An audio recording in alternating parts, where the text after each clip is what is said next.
In the long tapestry of Chinese imperial history, woven with emperors, dynasties, wars, and philosophies, only once did a woman rise to sit upon the dragon throne, not as consort, not as regent, but as emperor.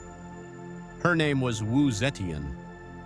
Born in 624 CE during the Tang Dynasty, Wu Zetian's journey from a teenage concubine to the sole ruler of the Chinese Empire is a story of intelligence, ambition, ruthless strategy, and enduring legacy. Wu Zhao, later known as Wu Zetian, was born into a relatively privileged family. Her father was a timber merchant and a governor. Her family valued education, and Wu received a rare education for a girl of the time.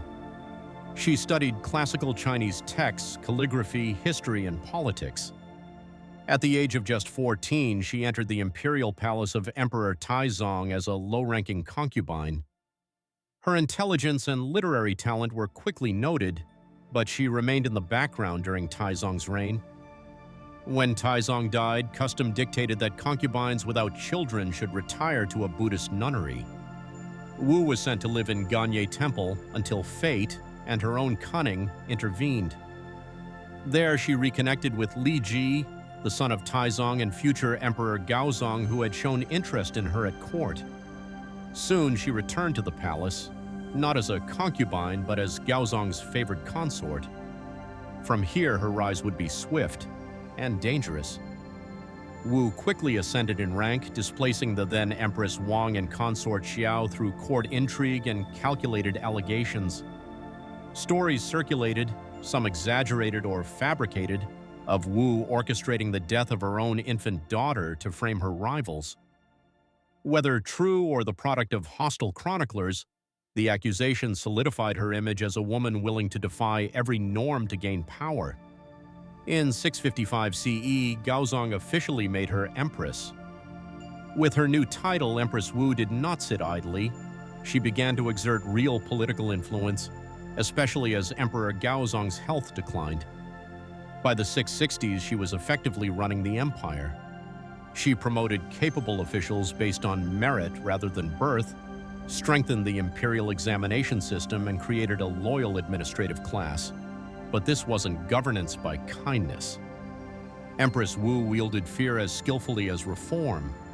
She created a vast secret police network, suppressed dissent, and eliminated enemies, including members of the royal family. Over 12 years, she consolidated power, ultimately paving the way for her greatest and most controversial move. In 690 CE, she proclaimed herself Emperor of China and declared the beginning of the Zhou Dynasty, interrupting the Tang Dynasty for the first and only time. She moved the capital to Luoyang and declared herself Sacred and Divine Emperor. This was not a symbolic title. She was not ruling on behalf of a male heir. She was emperor in her own name. To legitimize her reign, Wu invoked Buddhist prophecy. A text was circulated claiming that a female monarch would bring a golden age. She also embraced the mandate of heaven, the divine right to rule, and redefined it on her terms.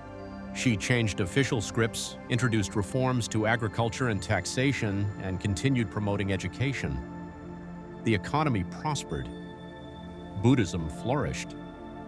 The arts and literature reached new heights, yet beneath this golden surface lay political purges, ruthless suppression of opposition, and the ever-tightening grip of authoritarian control. Still, she held the throne for 15 years. By 705, the empress, now in her 80s, was increasingly isolated and suffering from illness. A palace coup forced her to abdicate. She died later that year, buried beside Emperor Gaozong in the Qianling Mausoleum. Her tomb bears a curious feature, a blank stele, an uncarved stone tablet.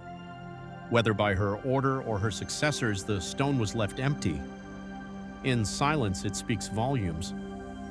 Wu Zetian's legacy has been the subject of centuries of debate. To Confucian scholars, she was a usurper.